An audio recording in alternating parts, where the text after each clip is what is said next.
En el vídeo de hoy vamos a hablar de una patología que muchos padecen, pocos lo saben y bastantes la sufren. Hablamos del síndrome del túnel carpiano. Comenzamos.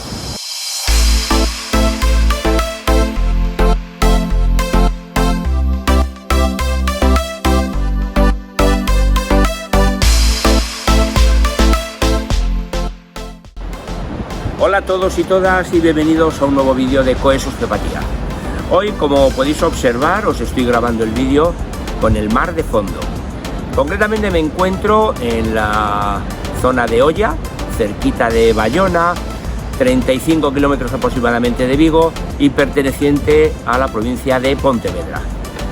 Lo que veis de fondo es el océano Atlántico y un poquito hacia mi izquierda tendríamos las Islas Cíes y bueno, como veis tenemos una puesta de sol, un atardecer precioso, un poquito fresquito, está un poquito nublado, todo el día lloviendo, pero bueno, lo mismo viene una nube, se pone a llover y tenemos que cambiar de plano y terminar grabando el interior. Pero bueno, como os he dicho al principio, el vídeo de hoy es un poquito más corto, por lo que muchos de vosotros lo vais a agradecer, pero no porque sea más corto no va a ser más interesante, ya que vamos a hablar de una patología molesta que en algunos casos termina en el quirófano y que da muchos quebraderos de cabeza, independientemente de los dolores.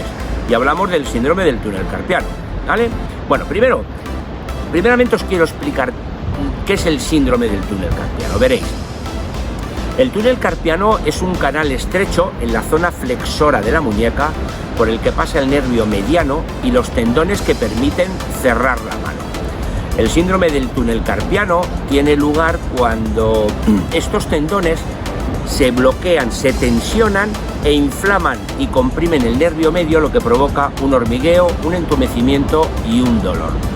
Por lo general la causa se desconoce. La presión sobre el nervio puede ocurrir de varias maneras. La inflamación del revestimiento de lo que nos rodea el tendón, los tendones flexores, que se llama tenosinovitis, la dislocación de una articulación, las fracturas y la artritis pueden estrecharnos el canal, el túnel carpiano. Así que también tener la muñeca flexionada durante mucho tiempo, periodos prolongados. La retención de líquidos durante el embarazo nos puede provocar inflamación en el túnel carpiano, síntomas de esa misma patología que a menudo desaparecen después del parto. Las distintas afecciones de la tiroides, la artritis reumatoide y la diabetes también pueden estar asociadas con el síndrome del túnel carpiano.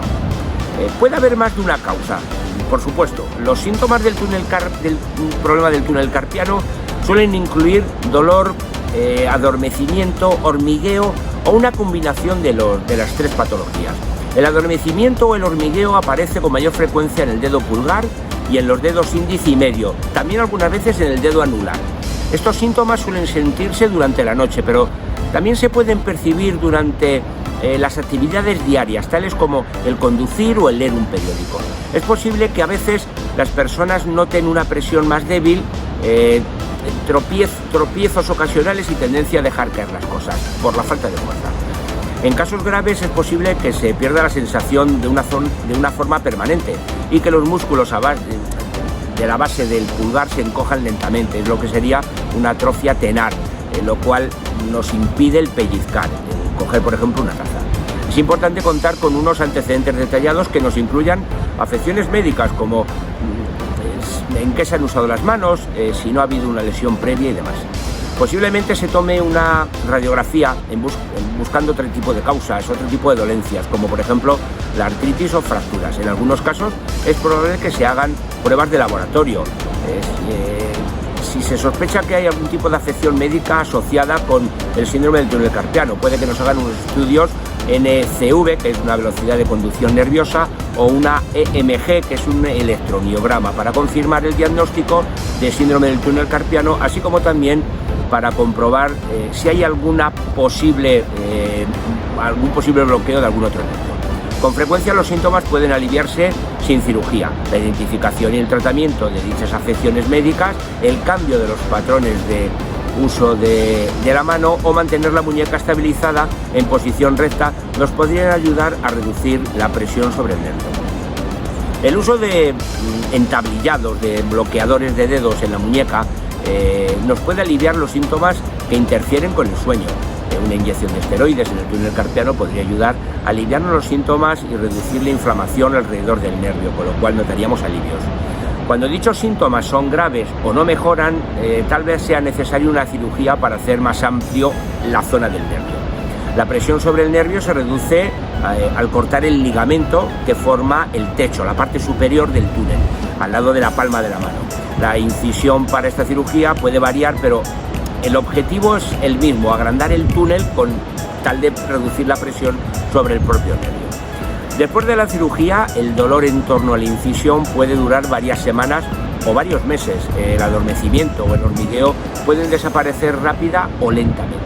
Puede tardar varios meses en recuperar la fuerza normal de la mano y de la muñeca.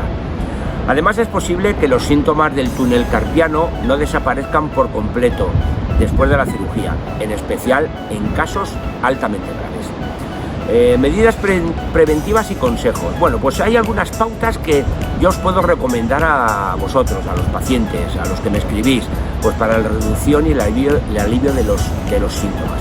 Y estos son: evitar dormir sobre la mano, que hay mucha gente que sabéis que duerme con la mano apoyada, cuidar la posición de las manos y no ejercer excesiva presión. Aquellas personas que trabajan con el ordenador pueden sufrir este síndrome por la colocación de las muñecas sobre el teclado o el ratón.